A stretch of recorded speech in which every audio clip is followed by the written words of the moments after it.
E aí, galerinha da internet, do Utopia 2222. Eu sou a Thaís Polimene, sou uma mulher branca, cabelo castanho, olho castanho, franja, batom rosa, brinco azul e rosa. Tô com um vestido meio psicodélico e uma blusa, uma jaquetinha preta por cima. À minha frente está Leonardo Cássio. E aí, pessoal, sou Leonardo Cássio, homem branco, cabelo castanho curto e hoje estou usando uma camiseta cinza escrito Led Zeppelin, que é uma banda muito boa. É fã. Hoje a gente vai falar sobre um tema que gerou muito interesse nos cortes. Eu publiquei um corte sobre esse tema no meu Instagram, Thaís Polimene. E, teve muita gente que curtiu, tal, sobre criatividade. Até teve uma pessoa que curtiu e compartilhou, eu não conhecia, né? Aí eu fui curtir o compartilhamento, e aí ele falou, nossa, era o que eu tava precisando ouvir. E dá uma Muito emoção bom. ouvir isso. E aí a gente falou, vamos falar então, fazer um episódio especial sobre criatividade. Que, assim como a gente já comentou, criatividade é um conceito muito amplo. Então, é, às vezes, específico para alguém, né? Algumas pessoas podem ter opiniões diferentes sobre o que é criatividade. Mas o importante, sei lá, o principal é a gente não chegar com esse pensamento crítico, porque a crítica bloqueia a criatividade. Então, vamos começar por aí. Fica aí, mente aberta, criatividade não tem erro. O que é criatividade para você? Vamos começar. O que é criatividade para você? Sem pensar em coisa, sei lá, do que a gente leu, né? Depois a gente vai falar do que a gente leu. Mas sem pensar, assim, né? Tipo, Eu só vou falar uma coisa antes, que assim, eu sempre comento quando a gente vai falar sobre um assunto que a gente tem que fundamentar uma palavra que tem múltiplos sentidos, ou uma série de significados, ou várias definições, como é o caso.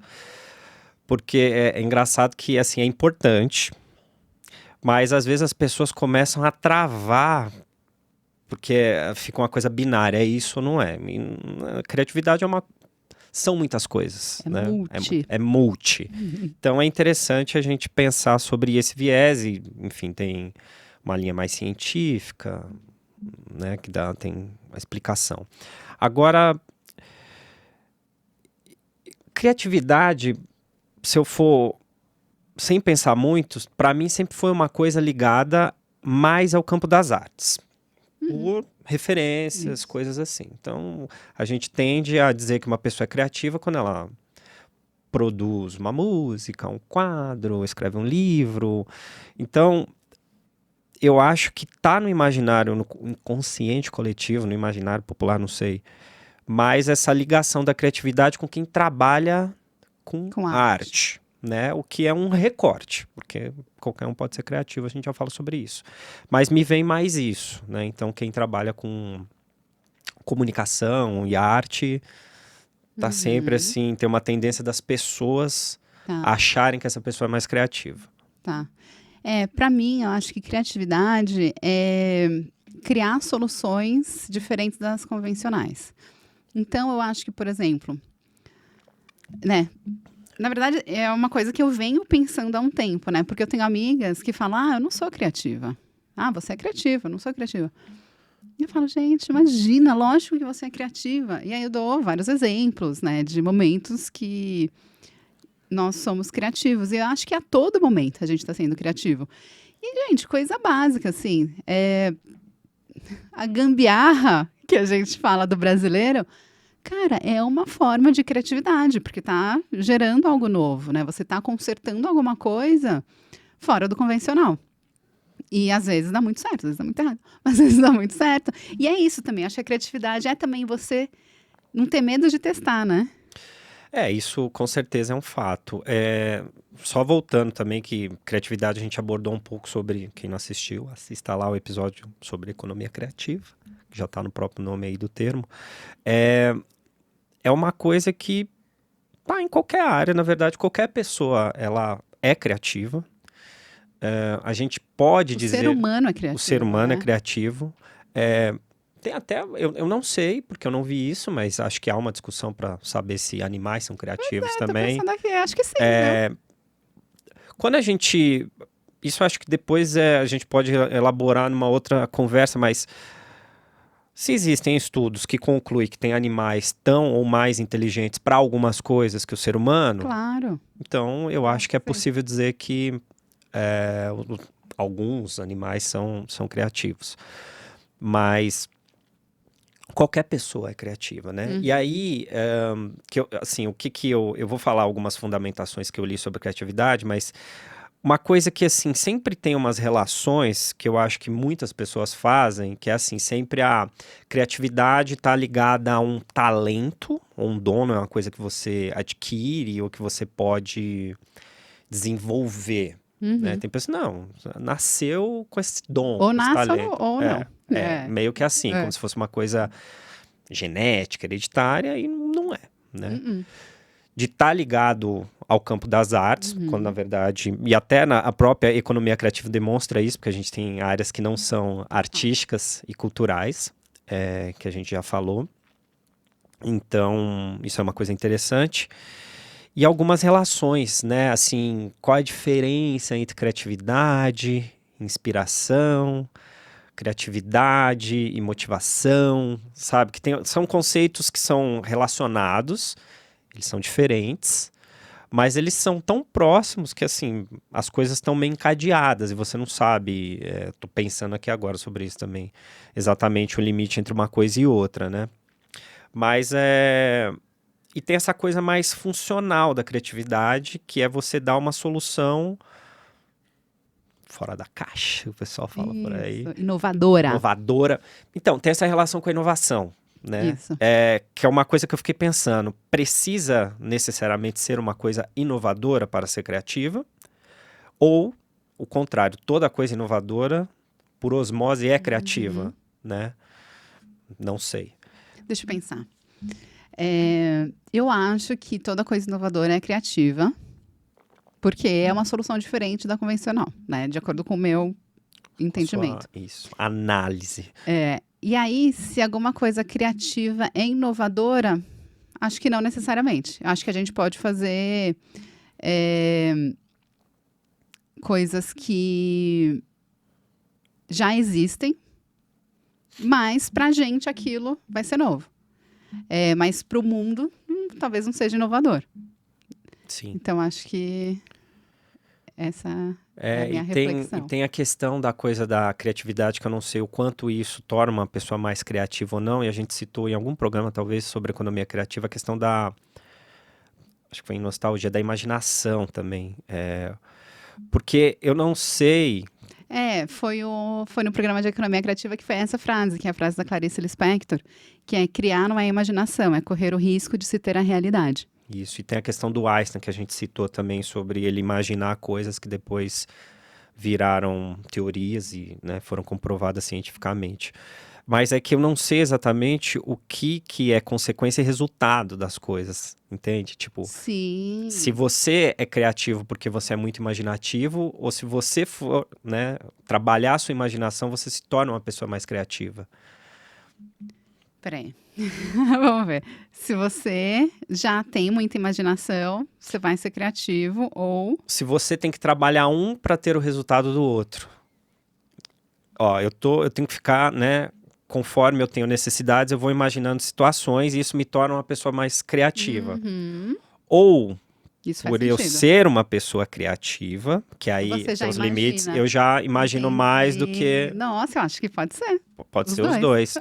Mas, ó, eu peguei, né, das 1000 definições possíveis, das de dicionário e tal, eu peguei 3 que eu achei interessante,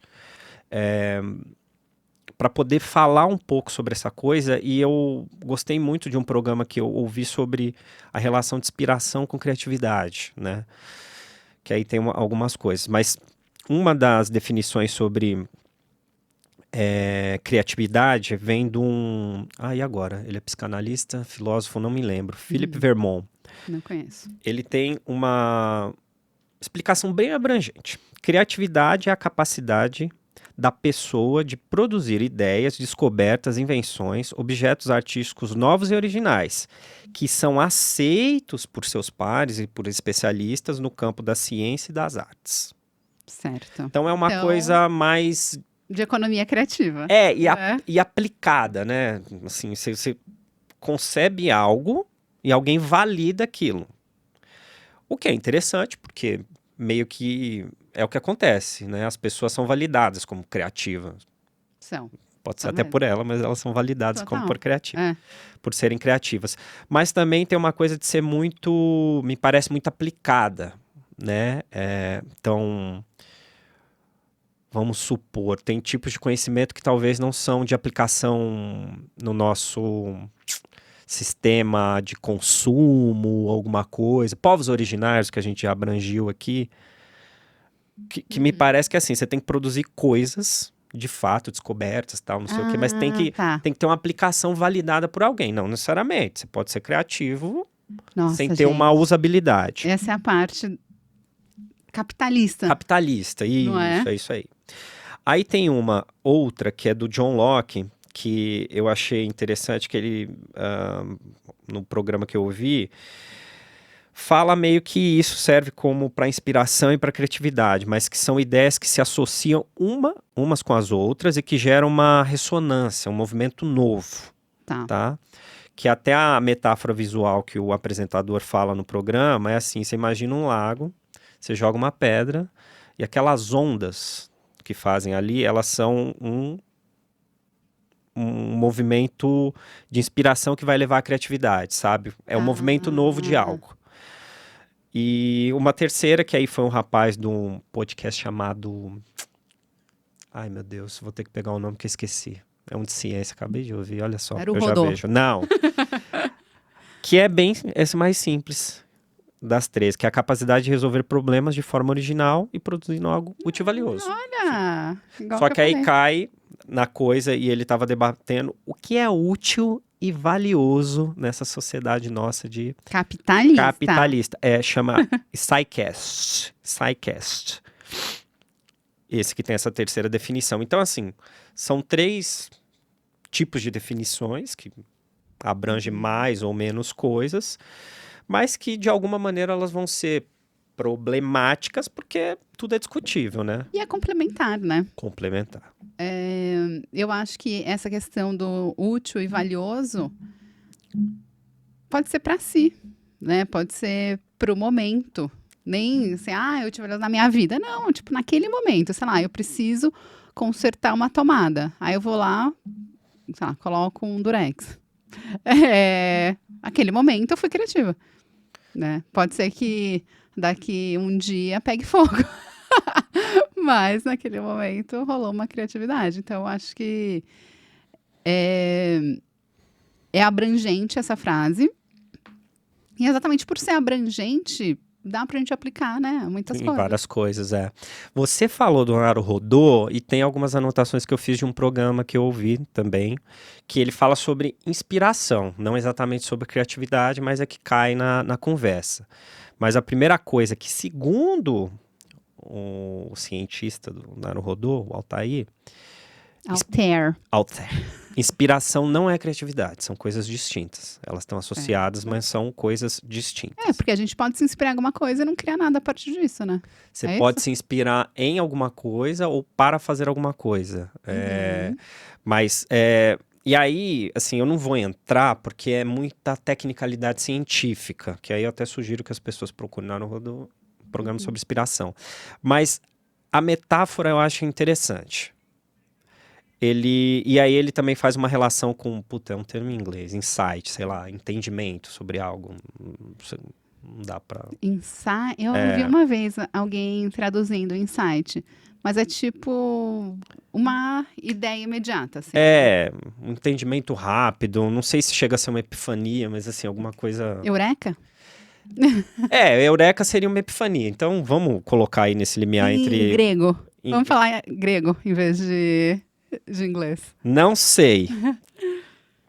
E aí ele fala, olha, pensa no seguinte, um insight, um entendimento rápido, tal, é como se fosse um fruto, a inspiração a inspiração são as árvores e tal, Entendi. e a criatividade é a floresta, ela é o conjunto que abarca. Então a criatividade, ela é a somatória de todas essas coisas.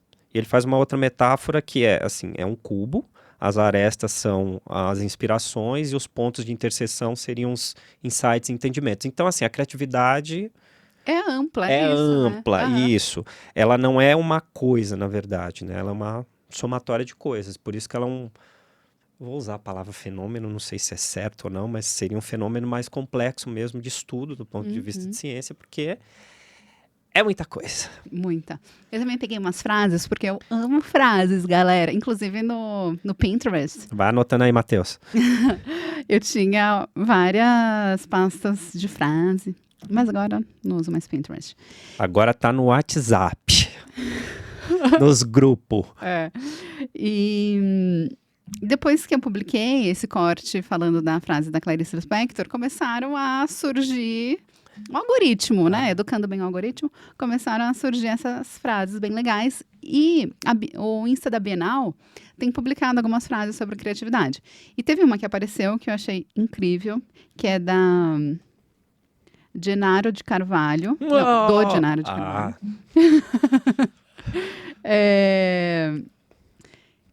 Criar é, sobretudo, não morrer. Profundo. Palmas. Palmas. Já assustei. O fone. Quem tá no fone. Matheus. Porque é uma necessidade mesmo, eu acho, né?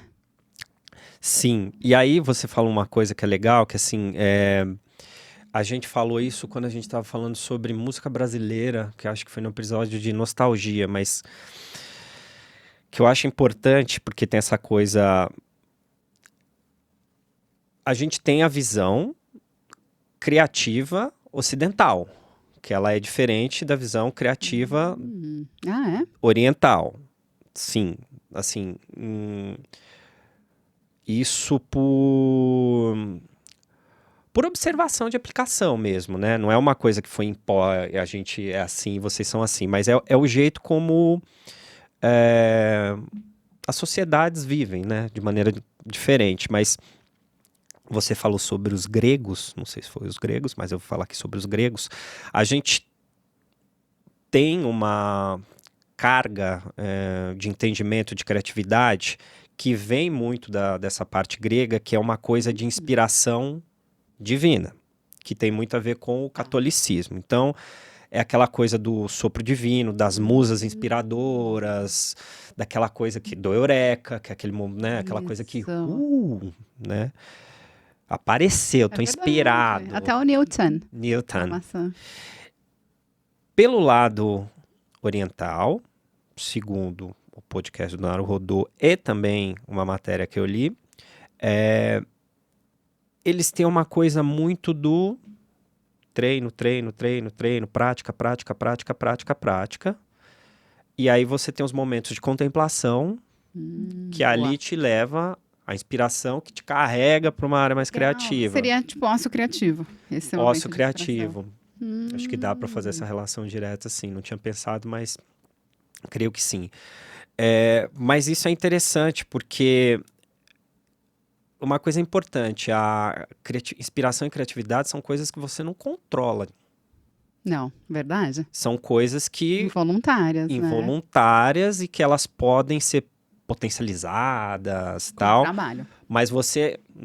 hoje você é criativo. Ou hoje não vou ser criativa, de jeito nenhum, não tem como. Você não controla, exatamente. E aí você tá falando do ócio criativo, aquela conversa que a gente já falou, que a gente não sabe quando termina o trabalho, quando começa. São coisas que vão acontecendo, mas o fato é que você não controla. Né? Você tem... Isso é uma coisa que eu tô pensando agora. Você já viu isso várias vezes, com certeza. Você tá aí também. 10 dicas, 10 passos, 10 maneiras de ser criativo e tal. Eu não sei, né, se aquilo de fato funciona ou não. O que eu penso é o seguinte, há coisas que a gente pode fazer para atividade, né, para tentar, como é que fala, trabalhar a criatividade. Eu acho. Mas não quer dizer que seguir aquelas 10 coisas os X coisas, sei lá quantas são, vão te fazer criativas de verdade, né? Isso me lembrou um podcast que eu ouvi da revista Gama, que eu amo, galera. Tem umas entrevistas Merchan! E acho que foi a Luara, acho que essa entrevista foi para Luara.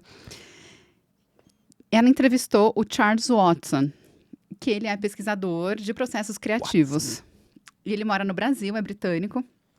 Ele dá British. Ele dá várias palestras, cursos de processos criativos, geralmente para artistas, não só. E ele até comentou, né, que ele já deu aula em vários lugares, mas o lugar que ele adora mesmo, que provavelmente ele mora no Rio, é o Parque Lage. E realmente, coloquei o nome dele e só apareceu coisa Parque Lage. E o Parque Lage é maravilhoso também. Galera. Maravilhoso. E aí ele comenta exatamente isso.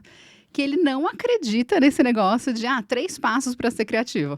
Não tem nada a ver. Aí tem uma frase, que é a frase que é o título desse podcast, que é: a ideia surge a partir do trabalho. Ele fala que, assim, se a pessoa quer escrever, ela não vai sentar e na hora ela vai ter uma inspiração. Sopro divino, vai descer um anjo. Ele até comenta, né, que tem um estudo, e eu já tinha ouvido falar desse estudo, mas eu não lembro de onde é, que para alguém ficar muito bom naquele trabalho, tem que ter 10 mil horas de treino. Então, um músico, para ser um músico incrível, tem que ter 10 mil horas de treino. Então, a gente precisa trabalhar para que as ideias surjam. Não é a gente ter uma ideia e aí sim trabalhar. Isso, é isso aí. E aí, isso que você está falando é uma coisa que é importante, que é um dos elementos, dá para dizer assim, um dos elementos que ajudam, não são definidores, mas ajudam, que é a questão da motivação. Porque para trabalhar com alguma coisa ou produzir alguma coisa, você tem que estar minimamente, pelo menos em maior parte do tempo, eu acho que dá para dizer isso, motivado a fazer aquilo, né? Mas, não quer, aí eu tô pensando agora, não quer dizer que, se você não estiver mega motivado, porque também, o que é estar motivado? Acho que devem ter níveis de motivação. Você não vai conseguir ter um resultado criativo para algo, mas eu acho que dá para poder fazer uma relação que, quanto mais motivado e quanto mais você produzir, você tem a tendência a conseguir, né, resolver algo de maneira diferente. E tem uma coisa também que é a inspiração do deadline, né? Deadline! Vamos colocar no bingo. Tem, logo. Tem gente que funciona bem, tem gente que não dá muito certo, não, mas é uma coisa importante. Eu lembro que eu acho que vi alguma entrevista do Gregório, que ele falou que a inspiração dele é Deadline. Que é Feliz assim, também. que é o momento de entregar as coisas, né? O prazo. Então, sei lá, ele tem que entregar uma crônica para a Folha. Ele faz, sei lá, ele fica pensando... Então, mas aí é isso também, né? Que foi isso que ele falou que eu super me identifiquei. Não é que ele vai pensar na crônica no sábado para entregar domingo. Ele fica pensando nessa crônica a semana inteira. Então, na verdade, ele já está trabalhando nisso. E aí, no sábado, é que ele vai sentar e escrever. Mas, na verdade, o cérebro já está trabalhando nessa atividade que ele precisa fazer, né? Então, é um processo de criação também. E tem duas coisas com relação à criatividade também que eu acho importante a gente pontuar, porque talvez a gente fale pouco sobre isso, né? A gente fala muito sobre criatividade de um ponto de vista de produção, trabalho, estudo. Mas tem uma questão assim, tipo, criança, a gente fala que é muito criativo, e é uma criatividade livre, que não é para aplicar em alguma coisa, que é o que a gente tá falando, não é para, nossa, vou para fazer um trabalho, alguma coisa. Por isso que eu considero que aquelas frases que a gente leu do Insta de crianças, eu considero criativas. Eu não acho que é só espontâneo, eu acho que é criativo também. Talvez seja uma das criatividades mais, vou usar a palavra pura, meio piegas, porque é uma coisa que não tá esperando para ser criativo ou resolver algo, só é, né? Só assim, amo isso. Então, acho que é legal a gente pensar na criatividade como uma coisa que não necessariamente precisa ser aplicado para algo, para ser definida como criativa. Total. E a segunda coisa é o processo criativo, né? Que você já ouviu com certeza, muita gente já deve ter ouvido, que tem muita gente... Eu vou usar o exemplo do campo das artes, porque para mim é mais claro, mas pode ser para qualquer coisa. Que tem gente que o processo criativo, ele é dolorido, digamos assim. Ele é sofrido, total. não é uma coisa Que é agradável. pela dor, né? Pela Tem gente dor. que se inspira quando tá triste. Enquanto tema, enquanto sentimento, ou dor porque tem prazo e não dá bem, pressão, produção, esse tipo de coisa. Você lida bem sob pressão? Então tem essas questões também, né? Que Eu lembro que... Você participou do documentário do Igor, não foi? participei. E foi sobre isso, né? Eu não lembro exatamente como ele descreveu o mote, mas o argumento dele é que a dor induz a Criatividade. produzir de uma maneira mais criativa, né? Que eu...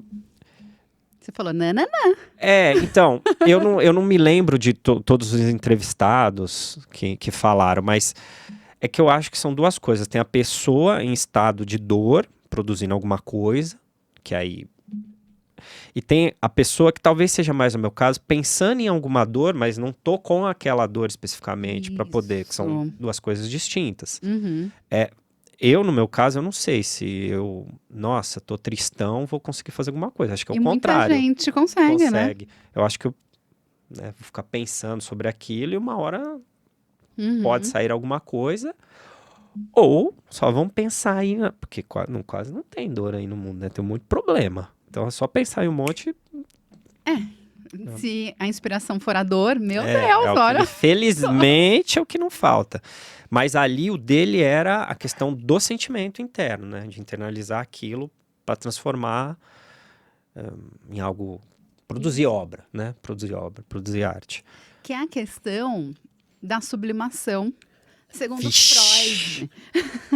Porque um dos retornos do reprimido, que eu já falei, depois vocês vejam aí, em algum episódio, vejam todos. Maratona. Binge watching. É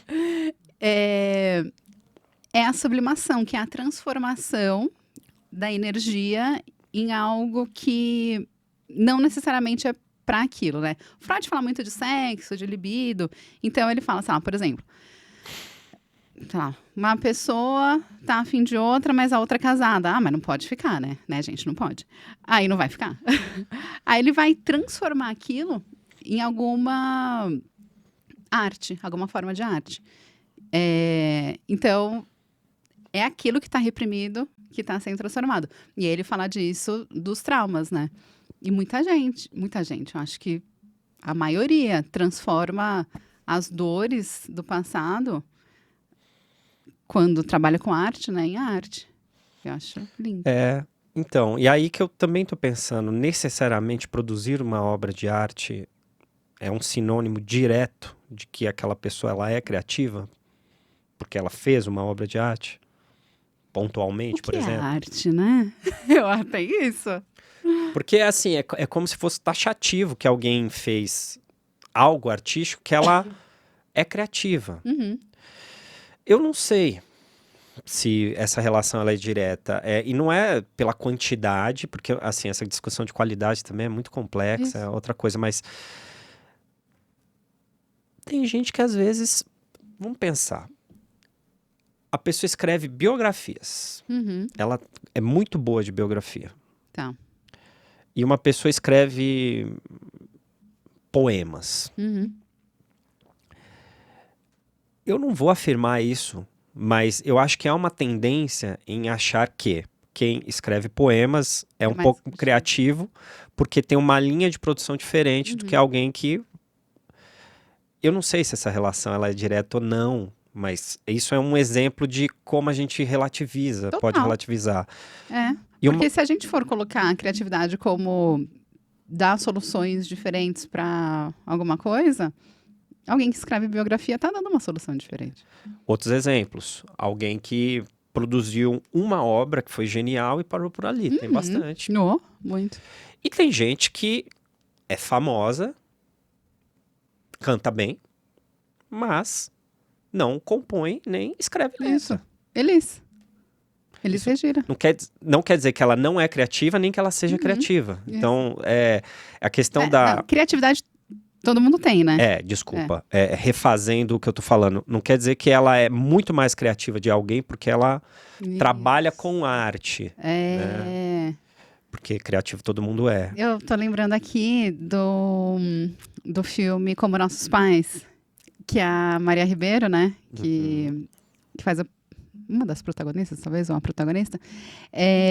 Protagonista. A protagonista, né? Ela escrevia catálogo de, acho que, móveis, uma coisa assim. Coisa de pia, piso, sei lá, sei lá. piso, um troço doidão. E ela queria escrever uma dramaturgia. Exato. Mas, realmente, assim, para quem quer escrever dramaturgia, escrever um negócio de piso, talvez os dois podem ser criativos, né? As duas linhas, né? Porque para você escrever um negócio de piso legal, que as pessoas leiam, você tem que ser muito criativo. Mas para quem quer uma linha, cara, se seguir a outra, nossa, deve ser um sufoco. Assim como, sei lá, tem gente que talvez goste de escrever coisa de piso e aí vai escrever uma dramaturgia, nossa, é um sufoco. É tipo eu, assim, né, comecei escrevendo crônica. Agora eu tô indo mais para ficção. Mas até o momento, escrever ficção era impensável para mim. Então, essa coisa da validação também social que a gente tá comentando. Tanto que crônica não é literatura, né? Poucas pessoas consideram literatura. Quem não considera tá errado, ao meu ver. É muito também comum a coisa da criatividade ser associada pela imagem da pessoa. Então, um exemplo assim, você tem uma família tradicional, uma corporação, aí tem uma pessoa que ela descolora o cabelo, pinta de azul, é tatuado, usa uma roupa diferente. Automaticamente, ela pode ser taxada de várias coisas, mas uma das coisas possíveis é uma pessoa criativa. Talvez a única coisa boa. É uma pessoa criativa. E é curioso, porque é uma associação pela diferenciação do tradicional, assim, alguma coisa... É meio que sai, né, da curva, né? Tipo. Não é só também uma questão da produção, né? O modo como as pessoas chancelam a outra, assim, tem essa... A gente já... É que o visual diz muito, né? Para você ter um visual diferente, você também tem que ser criativo, né? Cris Ueda falou sobre marca pessoal, sobre visual. Exato. Então, tem bastante coisa com relação a isso, mas, enfim, todo mundo é criativo. Eu não sei nem se seria correto afirmar que um é mais criativo que o outro. Talvez seja mais inspirado ou produza mais. Não sei também se o contrário, se a pessoa não exercita muito, se... Atrofia. Atrofia, ou fica meio adormecido ali, talvez isso aconteça, não sei dizer. Não exercita, né? Não exercita, isso talvez também aconteça por uma série de questões, né? Às vezes falando mais do campo de trabalho, um trabalho muito repetitivo. Às vezes não tem como. Porque... desculpa. Porque eu não gosto nem de falar da questão do trabalho braçal, porque existem muitos exemplos de soluções que foram tiradas, sei lá, um mecânico pensou numa coisa ali, alguém numa... observando. Isso é uma coisa interessante. Tem muito também a questão de soluções que vêm pela observação, comportamentos de... Enfim, observação, que é pesquisa, né? É pesquisa. Então, você está observando, sai, né, repetitivamente, a pessoa fica pensando sobre aquilo e ela desenvolve algo, né? Eu não vou saber acreditar, mas isso é um exemplo, isso acho que foi até uma adolescente, já faz um tempo, vi em algum programa na televisão, não me recordo, mas existe em alguns rios, acho que era em rios nesse caso, mas enfim. Rio de Janeiro? Não, Rio. Mas não tenho certeza, né?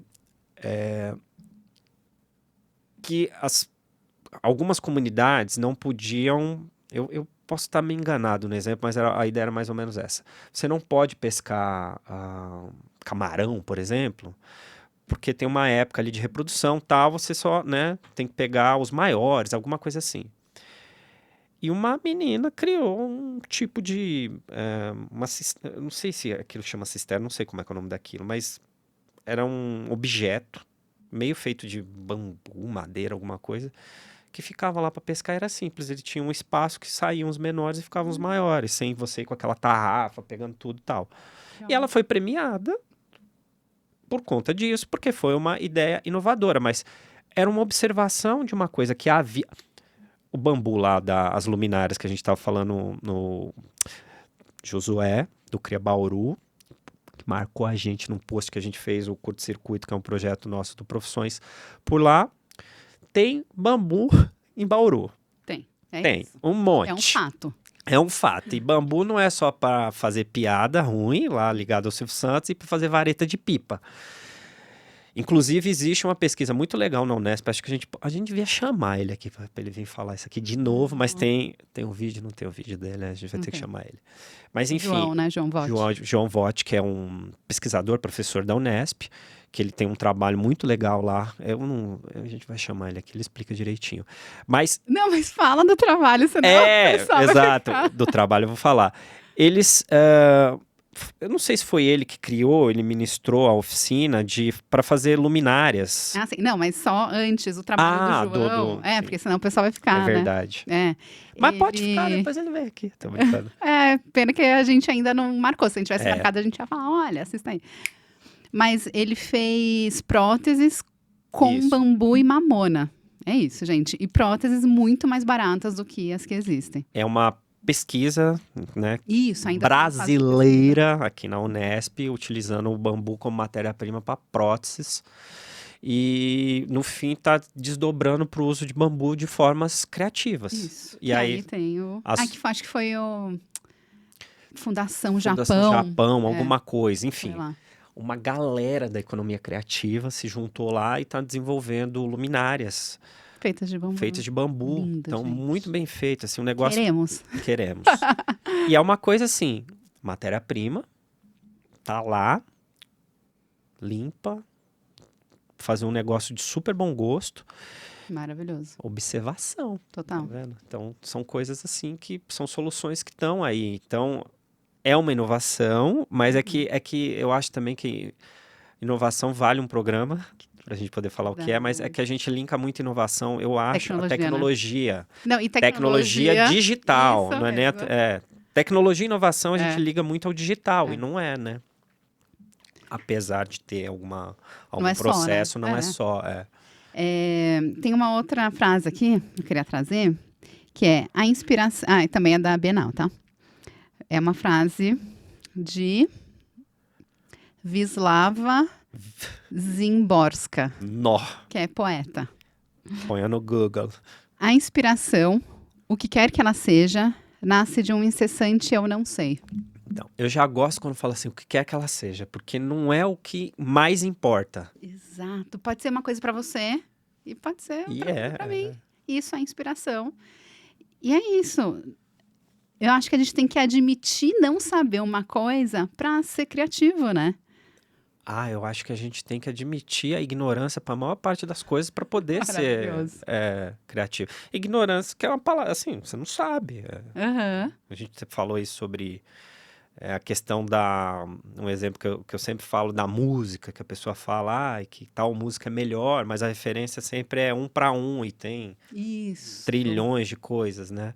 Então, a ignorância sobre tudo aquilo que a gente não conhece, que é quase tudo. No Quase fundo, tudo. Tem uma outra coisa que eu queria comentar sobre a crítica. Crítica. Gente, tem um livro que a gente... aliás, pode ser até o próximo, vamos ver. A gente quer falar sobre sonhos, né? Sonhos. Esse é um episódio sobre sonhos. E tem um livro do Freud que é a interpretação dos sonhos. Tem. Nunca li, mas sei que tem. Porque o Freud trabalhava com sonho e tal. E tem uma parte que ele fala de criatividade. Olha essa coisa linda. Na verdade, ele cita um amigo dele, que é o Friedrich Schiller, Nossa. que ele é poeta. E esse cara, o Sheila, O Sheila. ele trocou cartas com outro amigo dele que chama Otto Rank. Rank. E aí, pelo que eu entendi, esse cara tava reclamando que ele não tava conseguindo criar. E aí o Sheila falou um negócio, gente, que eu vou ler aqui para vocês. Vamos lá. Peraí. Isso aqui, aqui, ó. Não aqui não. Aqui, ó. Quase. Bom, ele explica, né, que o Otto estava se queixando aí de umas coisas. E aí ele fala assim, olha, o fundamento de sua queixa parece-me residir na restrição imposta por sua razão à sua imaginação. Tá. Então, o Otto estava colocando a razão antes da imaginação. Tornarei minha ideia mais concreta por meio de um símile. Um exemplo. Parece ruim e prejudicial para o trabalho criativo da mente que a razão proceda a um exame muito rigoroso das ideias à medida que elas vão brotando no próprio portal de entrada, por assim dizer. Então, assim, o Sheila, ele acha que é ruim que venha a razão antes da imaginação, né? Ou enquanto estão vindo as ideias. Encarado isoladamente, um pensamento pode parecer muito trivial ou muito absurdo, mas pode tornar-se importante em função de outro pensamento que suceda a ele. Em conjunto com outros pensamentos que talvez pareçam igualmente absurdos, poderá vir a formar um elo muito eficaz. Nossa, que complexo. Então, simplificando, o que ele está falando é que, às vezes, você pensar em alguma coisa, na hora que você pensa, nossa, nada a ver. Aí você já está usando a razão. Tá. Só que, assim, às vezes, esse primeiro pensamento pode se associar a um outro pensamento que você vai surgir se você não usar a razão. Aí vão surgir outros pensamentos que juntos você pode criar alguma coisa. Isso é uma técnica que eu ouvi a Carol Delgado, que é aquela comediante que eu comentei, é uma técnica que ela usa, que ela falou que ela não escreve nada no computador. Porque o computador é a subtração. Então, quando você tem uma ideia, aí você fala, não gostei da ideia, aí apaga e escreve de novo. Quando ela escreve no caderno, é a soma. Então, ela escreve alguma coisa, aí, não gostou, ela vai escrevendo, mas aquilo que ela escreveu continua lá, e aí tudo isso junto pode formar uma nova ideia, que é exatamente o que o Otto falou. E o Freud citou isso, né? Só explicando porque o Freud, né, não fala assim de criatividade. Ele citou isso porque ele fala que o sonho é quando a repressão o que foi reprimido pode voltar. Então, assim, tem menos crítica, assim, sabe? A gente está num baixo nível crítico e aí o que vem a repressão vai para o consciente e aí a gente tem os sonhos. E a gente pode trabalhar isso. Isso que você está falando, que acho que para assim, encerrar aqui o que eu pensei sobre, eu acho isso bem importante, que eu costumo brincar quando alguém me pergunta assim,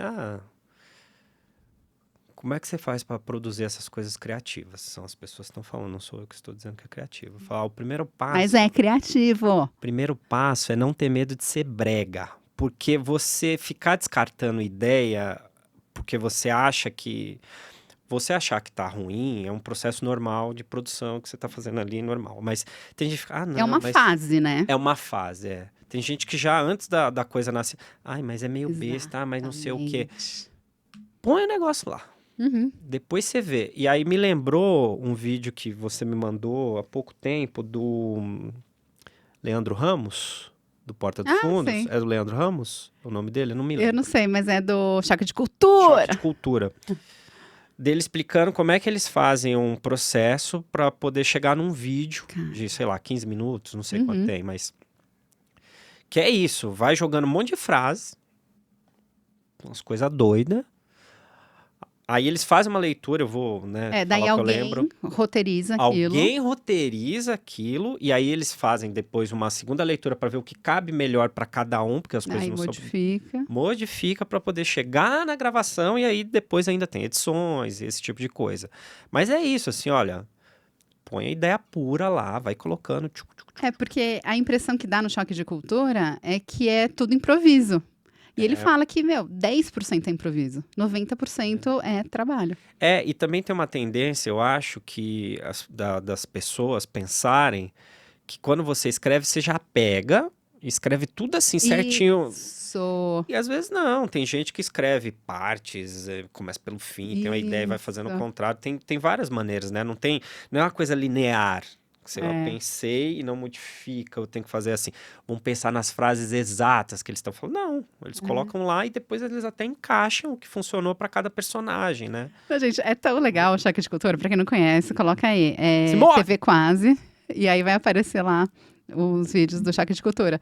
E eles são tão espontâneos, aparentemente, é porque eles são bons atores, né? Mas eles estão espontâneos que uma vez escreveram num comentário: claramente são atores. Tipo, óbvio que são atores. Parabéns, né?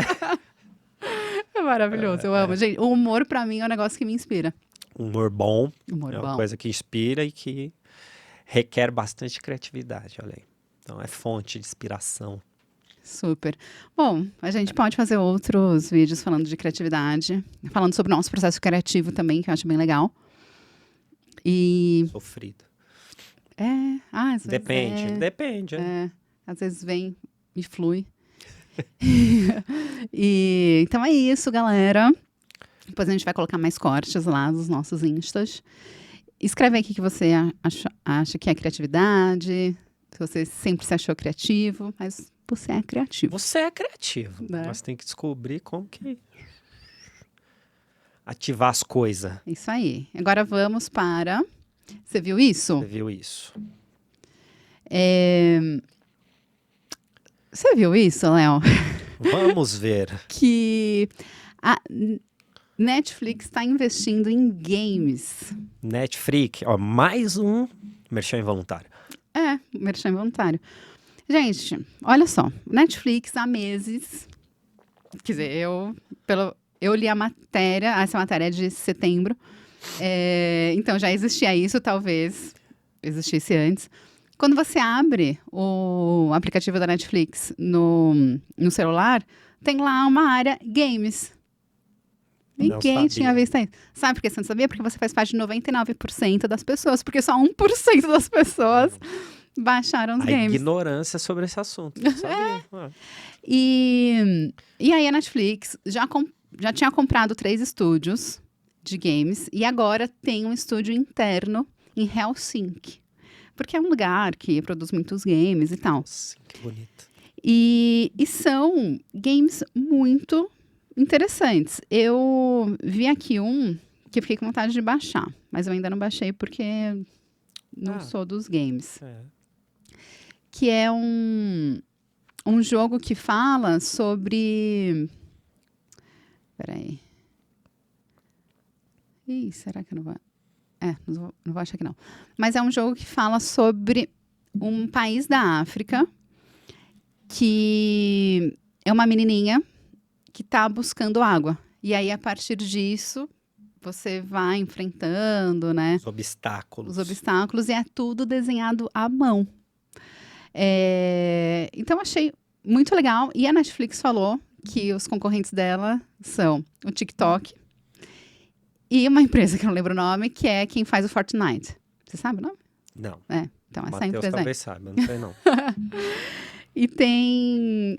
então, assim, a Netflix não acha que a concorrente sei lá, HBO. Não, é uma empresa de dancinha, de vídeos de dancinha, e uma empresa de jogos. Então, é uma coisa pra gente ficar atento. E aí também, né, se você quiser baixar, depois, se você já conhece também e quiser indicar um aplicativo, um jogo aí pra gente, pode indicar. E enquanto o Léo vai falando o novo Você Viu Isso, eu vou procurando aqui o jogo para falar para vocês, porque eu achei bem interessante mesmo. Isso também, só para complementar, acho que é legal, porque assim, a Netflix, ela gastou muito dinheiro nesses anos para ter um catálogo gigantesco de coisa, porque ela começou com filmes e séries dos outros, aí passou para as Tipo a próprias. Blockbuster. E aí a estratégia é, vamos fazer de tudo para todos em todos os locais. O que foi muito bom, porque fez coisas em países diversos e tal, mas gerou necessidade de conseguir grana. Só que antes não tinha muito concorrente. Aí depois começou a ter bastante concorrente, né? Para streaming de coisas. Então é um movimento também para poder, olha, vamos equilibrar as contas aqui com outras coisas. E aí tá Muito. relacionado ali, então é uma coisa interessante. Encontrei aqui. Aliás, todos os jogos são gratuitos para assinantes. E esse jogo se chama This is a True Story. E este jogo narrativo, visual novel, Merchan. já falamos disso, de estratégia baseado em eventos e entrevistas reais, traz um cenário exuberante pintado à mão, onde você deverá sobreviver a vendavais, capturar caçadores ilegais e até fazer amizade com uma cabra. Olha só. Nessa aventura em busca de água, o conhecimento está em toda parte, assim como as incríveis... acho que a tradução tá meio ruim aqui. As incríveis maravilhas da natureza. Coisas maravilhosas da natureza, todas elas, tudo. Aqui você encontra conto original baseado em eventos e entrevistas reais, arte primorosa pintada à mão, controles simples e intuitivos, enigmas, objetos escondidos, side-scrolling e muito mais. Scrolling, tá vendo? Dezenas de capítulos empolgantes para explorar e trilha sonora original. This is a true story. Imagina quantos profissionais da economia criativa vão fazer só esse jogo aí, esse game. Tá vendo? Não jogo, não tô falando game, senão o povo fica bravo. A minha também é sobre audiovisual, que é uma coisa que eu tô achando bem interessante observar, que ultimamente, eu não sei se vocês viram isso, se você viu isso, Thaís, mas quando a gente fala sobre produção audiovisual brasileira, nós tendemos a conhecermos mais duas coisas. Novela Globo, principalmente, e filmes de violência, não sei como é que tem um gênero, filme de Ação. Polícia, Tá. meio de polícia, violência, Tá bom. pobreza contra... Uhum. Então, alguns muito bons, alguns não tão bons, pra mim, mas vai por aí. Porém, no entanto, todavia, agora está havendo um interesse internacional por obras de ficção brasileira, para virarem séries. Eu não sei sobre tudo, mas eu me recordo, e isso tem a ver com uma última que eu vi recente agora, mas assim, eu me lembro da comoção inicial que uma série da Netflix causou, que era 3%, que foi toda feita aqui no Brasil, e era uma ficção, que eu não sei o desfecho porque eu não terminei tudo ainda, mas que ela teve uma certa audiência no estrangeiro. O que levou depois a Netflix fazer uma segunda série envolvendo fantasia e cultura brasileira, que é Cidade Invisível, que logo vai ter aí a segunda temporada. Maravilhoso. E que essa, sim, explodiu no mundo. Um monte de país aí ficou na lista dos primeiros, tal. E que fala sobre lendas, tal, que é um tema que a gente também trata em algumas coisas. E aí, eu li há pouco tempo um livro chamado O Último Ancestral, que é de um escritor afrofuturista chamado Alê Santos, eu já até comentei aqui sobre ele. E aí eu estava, sei lá, lendo alguma coisa aí, pum, livro de Alê Santos vai virar uma série produzida no estrangeiro. É um livro que foi publicado pela HarperCollins, enfim, tem algum estúdio international. Por meio da editora, eles estão fazendo todo esse trâmite aí para transformar. Já está confirmado, só não tem assim data, como é que vai ser. Mas vai rolar afrofuturismo brasileiro sendo produzido aí para o streaming. Então, eu acho legal porque tá tendo... Eu não sei se Medida Provisória é um filme que envolve fantasia ou não, que eu não assisti. Fantasia não. Não, né? Nem ficção, nada. É ficção. É uma ficção... uma ficção... Não é científica, é uma ficção. Uhum. Mas enfim, é que eu lembrei agora, porque eles conversaram junto aí num lugar. Mas está tendo esse interesse internacional de se produzir, de se consumir, acho que aqui no Brasil também, ficção científica brasileira, fantasia, né? Que são coisas que a gente não está muito habituado, então Mas é acho muito legal. palmas. Ai, eu ia falar, mas é que aí a protagonista deixou todo mundo triste aí, né? Desalma? Foi até cancelada, eu acho. A Foi! Não continuação. acredito! Todo mundo brigou com. Mas ela podia morrer, porque ela não é a única protagonista. Ela podia morrer na Não, série. na série. A personagem dela. Então, vamos averiguar, mas pelo que eu vi, havia sido cancelado. Bom, só para explicar, Desalma é uma série da Globoplay que tem 2 temporadas, eu acho, 2 ou 3, talvez. E é incrível. E não tem só uma protagonista. As protagonistas são as mães daquela história. E é uma série de suspense, será? Como que entra? Ah, não sei. Talvez Acho que é seja meio suspense suspense. com. Não sei. Porque tem bruxas, tem Fantasia, espírito, Suspense com fantasia. mas não é uma... Eu não sei se entre fantasia, porque fala muito de espírito, sabe? Então, é que eu não sei se espírito não é fantasia, porque em tese não existe, né? Aí Em é tese. uma questão uma pra gente questão. falar. Gente, morri de medo. Sério. Terror, horror. Dificilmente vejo uma série assim, né? Como que fala? Maratono. Agora, Maratona. essa aí eu maratonei e foi uma péssima ideia, porque eu maratonei à noite. Que ideia Não, boa. eu acordei de madrugada ouvindo alguém chamar meu nome. Dá muito medo, vendo? muito medo. E é isso, a gente não vai falar o nome de uma das protagonistas, Porque é mas muito talvez desalmada. vocês imaginem quem é. Mas E uma foi- delas é a Maria Ribeiro, que é maravilhosa. Então assista pela Maria Ribeiro. Ficou sem clima, mas tá aqui, ó. Omelete, Desalma é cancelada mesmo com roteiros da terceira temporada prontos. Eu acho que não quer dizer que não possa retomar, mas acho que foi cancelada por enquanto, não sei. Mas fica aí. Mas é mais um exemplo de Tristeza. Tristeza, não sei mais falar a palavra. É isso então, gente. Então tá, agora Serestar. Minha crônica que eu vou reler hoje, vou fazer uma releitura, é sobre amizade. E assim, na verdade, né, eu não vou ler, vou só trazer aqui uma provocação. Isso vai estar no último quadro. Chama Semântica do Amigo. E aí eu explico o que é amizade para mim. E tem uma parte aqui que eu falo o seguinte.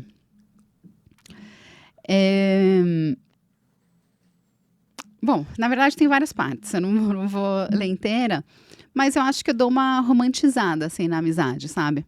E aí, de 10 anos pra cá, eu comecei a estudar muito amizade, né? Uma questão mais de pensar mesmo, né? E não só viver a amizade, porque viver a amizade sempre vivi. E aí pensar de uma forma mais aprofundada, científica. Porque, aqui, vou ler essa aqui que é uma parte bem legal. Há um consenso das principais virtudes do homem, comprovadas por pesquisas realizadas por todo mundo, em que as pessoas são questionadas sobre as virtudes que julgam essenciais. Entre as mais importantes está, é claro, o amor. Mas não é o amor entre casais apenas. O amor apontado refere-se ao amor em seu sentido mais amplo, a habilidade de se conectar com a vida. Aí eu falo que o amor dos amigos é um exemplo disso e tal, não sei o quê. Daí essa parte que eu achei muito romântica. Que é um amor leve, mútuo, e não cria uma relação de dependência.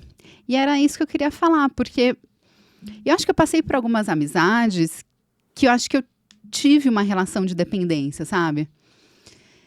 E eu tô pensando, talvez, porque aí foram algumas delas terminaram. E geralmente, quando eu falo, né? Porque eu tinha uma amiga e aí não somos mais amigas, aí geralmente as pessoas falam, mas se ela não fala mais com você é porque nunca foi amigo. E eu sempre falei, não, enquanto a gente tinha uma relação, era amizade. Mas eu tô vendo que talvez não fosse amizade, porque eu acho que é isso. Quando a gente depende, talvez caia em uma outra relação que eu não sei. que não sei nem se tem nome em português, talvez em alemão tenha, mas que não sei se é amizade, porque o que você acha? Não sei, tô aqui Assim, viajando. esse é um tema que eu sei que você pensa bastante Inclusive, fiz uma temporada das Minas Gerais sobre amizade. que está Tá no Spotify. por aí. Acho que uma das coisas que você falou sobre romantismo, sobre amizade, que eu quebrei é aquela coisa do mito que, se terminou é porque não era amizade, que a amizade dura pra sempre. Não, tem que acaba. Pode acabar bem, pode acabar mal, mas talvez nem todas que acabem de fato fossem, mas parte das que acabaram, acho que foi, acabou e beleza. Esse tipo de coisa acontece. Mas quando que você percebe que uma amizade acabou? Se acabou bem, vamos falar dessa parte. Às vezes as pessoas se afastam por X motivos, não houve uma briga nem nada, sei lá, mudou de cidade, teve filho, sei lá, foi cuidar de alguém. Então, a amizade pra você tem que ter uma constância de contato. Não sei te responder isso exatamente, se é uma constância, qual seria, mas você se via sempre, de repente ficou 10 anos sem se ver, pode até se reencontrar, eu não sei se ainda é Então, aquilo. 10 anos é um prazo que pra você. É Porque às vezes uma. eu fico, sei lá, 1 ano sem ver uma amiga e a gente. É que eu acho que isso é a pessoa que determina, né? Não tem um período, Isso. uma situação. Acho que tem situações. Tem gente que eu não vejo há muito tempo, que eu tenho como amigo, ainda que eu só fale pela internet, ou talvez vá ver na vida pouquíssimas vezes. Tem gente que eu não vejo mais, até sei da pessoa, mas não é mais amigo porque eu não falo, sei lá, assim. Eu acho que é uma situação que você meio que sente, mesmo que você não saiba direito dizer se é Meio ou não é. subjetivo. Pelo menos eu acho assim, porque é difícil mesmo você ficar encaixotando tudo, né? Então acho que no meu caso eu penso mais por situações. Uma coisa que eu sempre tive dificuldade, aí sim eu consigo afirmar, não estou dizendo que é certo ou não, mas assim, pra mim, eu posso dizer até que eu acho que eu faço amizade de uma maneira relativamente fácil, assim. Não tenho muito ficar pensando, mas eu percebo, e aí é uma percepção minha, que algumas pessoas com quem eu convivo, elas têm tendência a chamar de amigos pessoas que eu não chamaria pela mesma situação, sabe? Então, assim, às vezes você faz um trabalho junto, pode trabalhar na mesma empresa ou faz um trabalho, e a pessoa automaticamente já associa a outra como amiga. E eu E você chama como? chamo o nome da pessoa. É colega, não sei, assim. Colega. E eu não sei também se tem.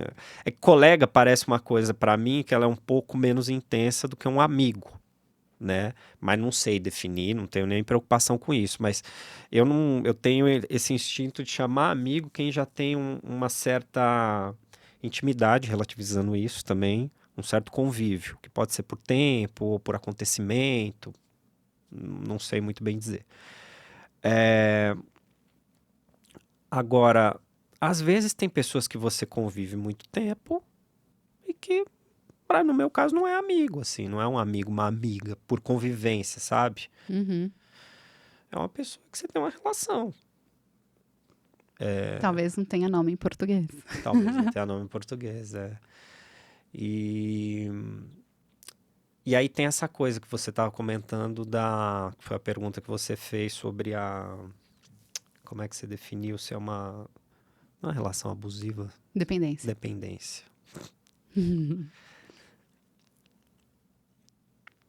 Difícil, né, pensar sobre isso. Não sei.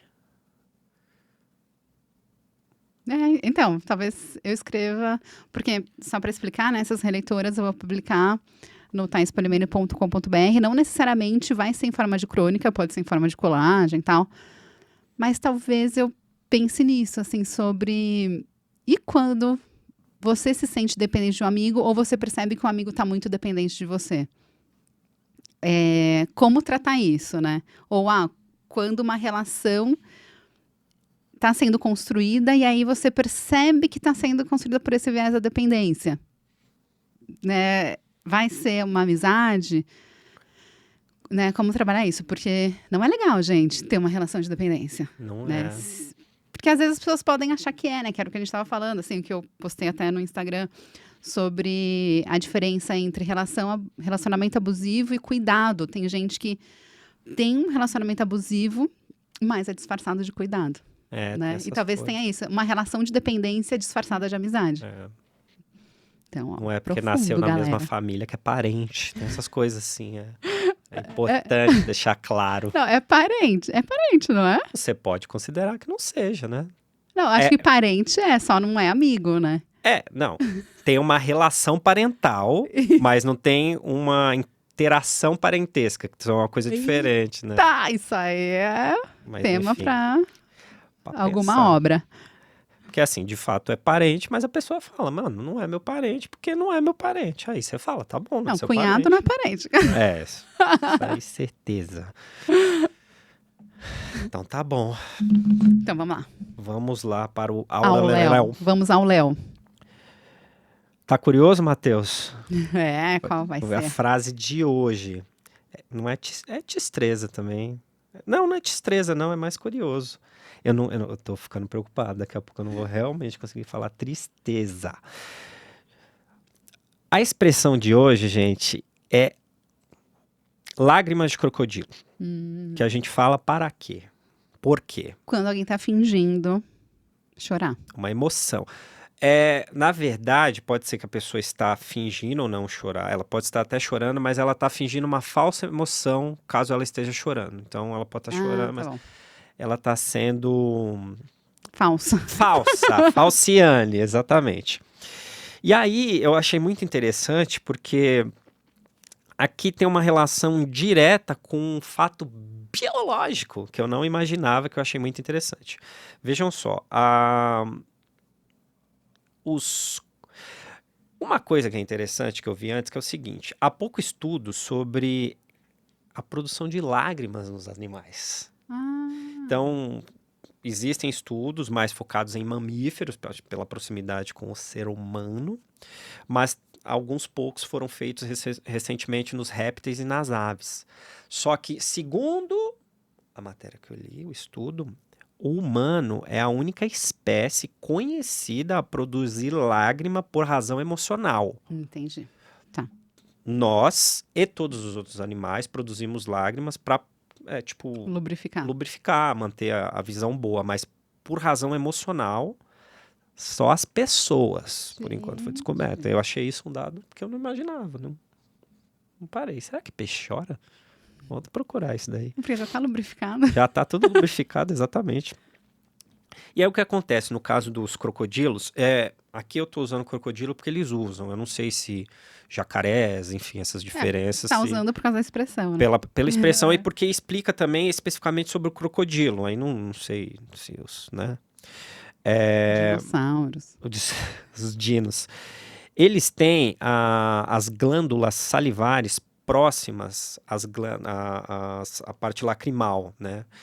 Então, quando ele vai mastigar alguma coisa, exerce uma pressão, e aí, enquanto ele está mastigando, ele chora. Lacrimeja. Ele lacrimeja. Boa. E ele também, por ter os olhos de uma maneira diferente, ele já é lubrificado de uma forma diferente do que nós. Então, os olhos estão sempre ali, ó, lacrimejando.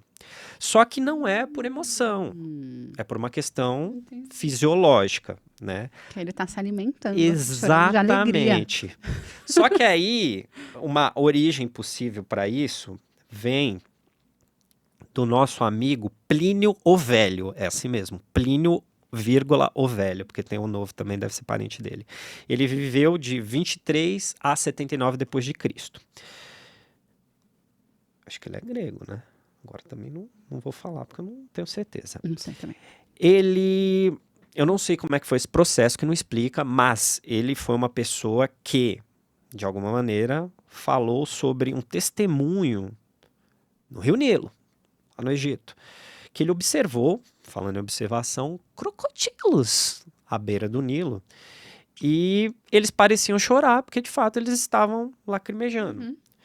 E aí, eles deviam estar comendo alguma coisa, só que aí na cabeça dele, ele falou assim, tá chorando, aí as pessoas ficam compadecidas. E aí chegava lá e o crocodilo matava a pessoa. Que eu acho que é só um exagero. Ia lá fazer carinho. Ia fazer carinha no Chora. crocodilo e puf, comia. Que deve ser um exagero ali, alguma coisa para poder dizer. Mas tudo isso para poder dizer, o crocodilo estava enganando, aquelas lágrimas Pra eram comer. falsas. Aliás, as lágrimas eram verdadeiras. O que não tinha era a emoção ali contida. Então, quando a gente fala que alguém está chorando lágrimas de crocodilo, é porque a pessoa está chorando, mas ela está esvaziada de emoção, de sentimento por alguma coisa. Ela está enganando. E aí depois tem até na matéria que diz que o Shakespeare fez uma alusão a essa questão dos crocodilos na peça do Otelo. Não fala o trecho, mas diz que lá tem alguma coisa relacionada a isso. Então, lágrimas de crocodilo, elas existem de fato. E aí começou com Plínio, o super velho, porque, né, agora já dá para dizer que é muito velho, que popularizou isso aí no mundo. No mundo, exatamente. É o que dizem. Vamos. Super interessante. Essa não é da super interessante. E o professor da USP, concorda? Então, eu fui atrás dele. Eu vou lá olhar depois. Precisa trazer o professor da USP pra cá. Professor da USP, exato. Que eu não lembro o nome dele. É isso, gente. Então vamos para Me Explica. Roda a vinheta. Sobre Aldir Blanc. Boa. Aldir Blanc foi um compositor criativo. Que foi homenageado com uma lei. Lei maravilhosa. Lei maravilhosa. Bom, a Aldir Blanc, ela é uma lei emergencial. A primeira versão da lei, ela é de 2020, que era no contexto de pandemia. Mas, basicamente, assim, o governo federal, por meio de vários trâmites lá, ele instituiu, promulgou. Enfim, essas palavras eu não sei. Fez a lei prevalecer e teve que rolar. E a ideia era simples. O governo federal, por meio agora de volta, Ministério da Cultura, mas enfim, à época acho que Ministério do Turismo, enfim. Existe um Fundo Nacional de Cultura, que é uma verba que está lá, que existem vários fundos de coisa e fica lá rendendo para alguma coisa. E aí, na época da pandemia, pessoal quebradaço na área das artes e cultura, vamos pôr uma lei para poder ajudar a Lei Aldir Blanc. A ideia foi simples, injetar, na época, pouco mais de 3 bilhões, de uma maneira que chegasse a todos os estados, aos governos estaduais e a todos os municípios de todos os estados, além do Distrito Federal. Uma parcela que tem um cálculo super complicado, que vai pela quantidade de munícipes, enfim. Então, esses mais de 3 bilhões, eles foram fragmentados, né, em todos os estados, em todos os municípios, e cada entidade, ela tinha como é que eu digo isso? Ela poderia criar o que ela achava interessante como linha de financiamento. Então, por exemplo... Tinha liberdade, Tinha liberdade de criar. Eles poderiam fazer um tipo de edital, que já foi comentado no programa anterior, para pessoas que trabalham só com a parte de produção, enfim, com a parte de infraestrutura, o pessoal técnico, uma linha só para quem faz produção artística, livro, peça de teatro e tal, uma peça para manutenção de espaços, então teatro, cinema, aparelhos em gerais voltados à área de cultura. Eventos digitais. Eventos digitais, porque na época não podia fazer eventos presenciais, então teve muita coisa nessa época, inclusive online.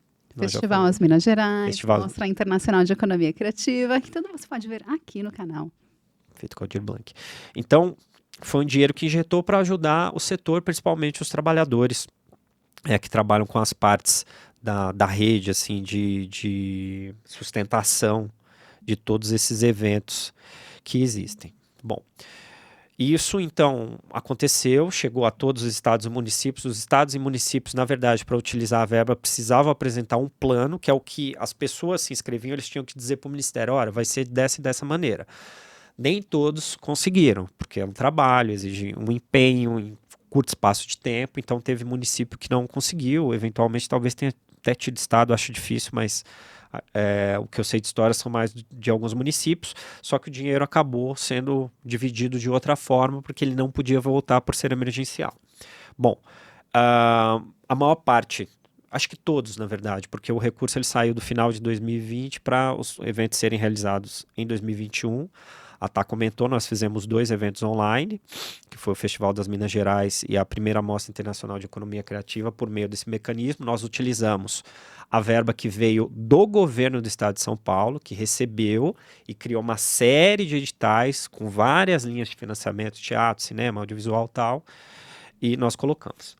Fato é que deu uma bela ajuda, mas a pandemia ela não se encerrou e ainda muita gente não apresentou o projeto porque não sabia. Sim. Né? Muita gente perdeu por questões de documentação, porque achou que não ia ganhar e deixou lá. Infelizmente isso teve.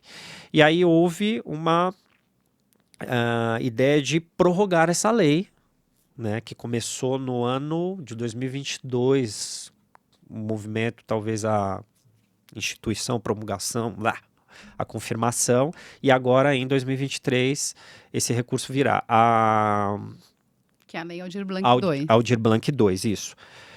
Ela vai acontecer por 5 anos consecutivos, essa verba, né? Esse fundo, gente, ele é bilionário. É igual o pessoal aí que não pagou as coisas, é bilhão, assim. Como diz um ex-candidato a presidente, é da bilhão. Então, todo ano vai ter esse mecanismo do recurso chegando aos estados e municípios para as pessoas apresentarem projetos, mas muito focando em quem está passando apuros desde, né, quando veio a pandemia destruindo tudo. Então, ela é uma lei emergencial, com alguns quesitos, a tendência é que tem esse ciclo, e aí se analise de novo a necessidade ou não de fazer, mas, neste período, vamos propor projetos, gente, porque vai estar lá o recurso. E tem bastante projeto bom aí. Muito, Sempre os que são ruins e dão problemas é um pouquinho, a maioria é incrível, tá? Então, é isso. Muito bem. E agora, vamos para o final. Desopilação, aquele momento que a gente reserva para dar risada. Risada, sem ela Matheus já tá rindo já. A gente vai falar... talvez seja um preconceito. Não é preconceito, porque a gente já trabalhou no mundo corporativo. É um conceito testado e aprovado. Exato. Existe uma brincadeira que circula aí nas redes sociais, que é o bingo do mundo corporativo, que a ideia é a pessoa que trabalha, né, no mundo corporativo, empresa, multinacional, essas coisas, imprime esse bingo e aí, quando tiver numa reunião, aí alguém fala uma palavra e risca, né? Ela vai colocando frase lá. E aí a gente vai ler essas frases. Aqui tem... Esse aqui é do mundo corporativo, né? O que a gente já ouviu falar. Então, a gente vai comentar isso pensando no que a gente já viveu. E a gente sabe que as pessoas vivem ainda. A Exatamente. gente também, mas bem menos. Isso aqui eu não ouvi muito. Não sei se tem sido falado. Salvar o mundo. O pessoal do mundo corporativo fala? Ah, deve ter, né? Que tem essas Agora que tá essa linha de ESG. e tal. Antes era a sustentabilidade e tal, mas não peguei essa. não é só fazer um negócio, vamos salvar o mundo. Eu também não ouço, mas deve ter. Canvas, não sabia. Ah, Canvas. Canvas é um... É um aplicativo ou é o Canvas? Não, acho que é o Canvas do... Eu acho que é esse Como mesmo. que é o nome? Não lembro. É aquela tabela de preenchimento. Tá. É tipo uma tabela de metodologia, não sei se dá para explicar isso. Para criação de ideias ou negócios. É sobre isso. É uma coisa também que o povo fala bastante. Mas é sobre isso, não é mais os jovens que falam? Ah, eu conheço muita gente de corporação que fala. Sabia? É que talvez eles tomem de um contexto que é e usem, jovem. e aí fica zoado cringe, entendeu? Inteligência artificial. Falamos sobre Data Lake, nunca Data ouvi Lake, falar. não conheço. Então, se você trabalha no meio corporativo, você ouve muito isso? É um negócio zoado? Comenta aí. Kodak não inovou. Isso aqui eu achei maravilhoso, porque sempre que a gente vai Sempre num fala, é o evento de mesmo. startup, inovação, fala, porque a Kodak não inovou, então a gente tem que inovar. É inveja do Elon Musk, também falam muito nisso daí. É. Esses fãs de bilionário chato. Metaverso, tem Hum. sido falado, né? Internet, tudo. Sim, internet. KPI, que KPIs, é de... são métricas, né? Isso. E OKR. Isso aí eu não sei não. falar. Machine Learning, Machine learning tem bastante. Cloud. Lá O mais engraçado é que é tudo em inglês, né? Ah, sim, a gente importou tudo. Pivotar rapidamente. Nossa, pivotar é horrível. Nossa, gente. Pivotar é horrível. Vale do Silício, galera de startup, fã. Fã de bilionário. Eliminar o Excel. Olha, tem falado de eliminar o Excel. Palmas. Será que vai conseguir? sei. Interessante. Olha, eu acho que eliminar não, porque o Excel é muito importante para algumas coisas. Mas eu lembro, quando eu trabalhava no meio corporativo, era uma valorização do Excel, que assim, a pessoa podia, sei lá, não saber escrever português, mas sabia usar Excel, já Faz sentido. era efetivado antes da outra. Coisa pessoal, sim. Antes da outra é bom. PJ. PJ. Ganhar sinergia. Ruim, né? Ruim. Brainstorming. Nossa, isso a agência deve falar. É tipo alavancar, sinergia. Muito ruim. É o novo Facebook do... deve ser tipo... É, o isso novo aqui é Facebook é igual a analogia, igual do Kodak, é esse. Unicórnio. Unicórnios são empresas milionárias, né? Que De em startup. pouco tempo vira bilionário, eu acho. Acho que tem que ser Isso. dá bilhão. Nossa. Solução disruptiva. Disruptivo é horrível. Metodologia ágil. Muita gente tem falado mesmo. Somos a Netflix do... Sim. Então, é sempre a coisa da referência, né? Muito. Facebook, Kodak, Netflix. Esse aqui eu nunca ouvi, mas é breguíssimo. Zero to Hero. Não, isso eu também não ouvi, mas nem Sabe uma queria coisa ter ouvido que eu lembrei agora. aqui, que eu queria comentar? No fim Budget. do dia. No fim do dia. É Gente. sobre isso. Então, no fim do dia é sobre isso. No fim do dia, é um negócio importado. Porque lá nos Estados Unidos, lá na Inglaterra, eles falam at the end of the day. Aqui em português, a gente nunca falou no fim do dia. Aqui é no fim das contas. Mas tudo Para de falar no fim do dia. Aqui é tudo importado, né? Nem conta, é budget. Ridículo. Nossa, me irrita. Blockchain, Criptomoeda, NFT, NFT. não tem aqui hoje. Startup, liderança estratégica, business plan. Business plan. E aí, isso é agora o bingo da reunião online, que é maravilhoso. Que isso, né, serve para corporativo como para Tá me aulas ouvindo? online. Tá me ouvindo? Escute-me. Escute-me. É isso. A primeira tá dando pra ouvir daí? É muito bom.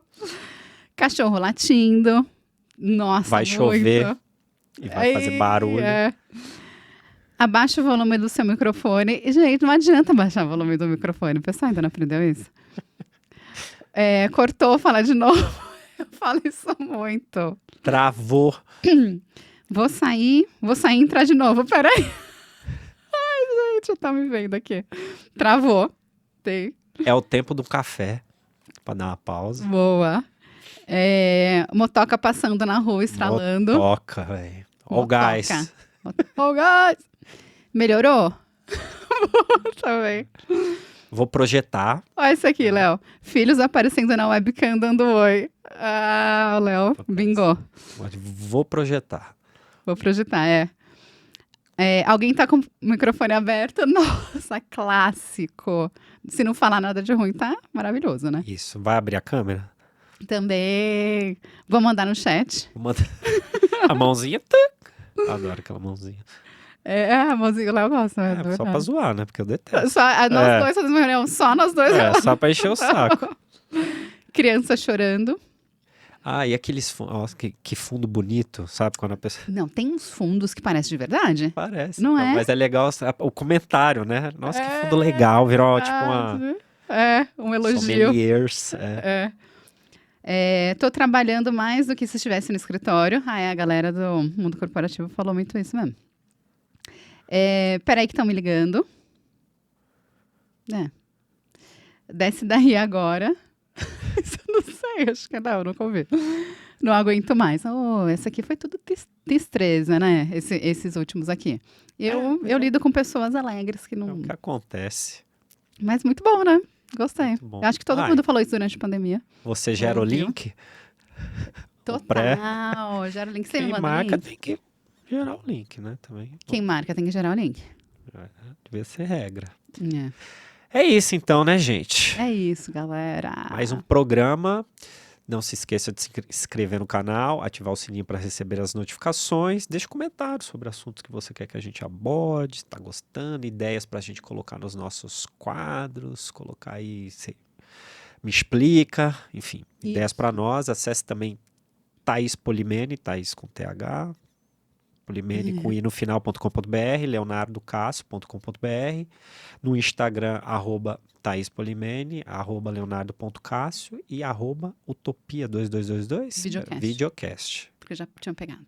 Peraí, utopia2222 underline? Não, Não, tudo só junto. videocast.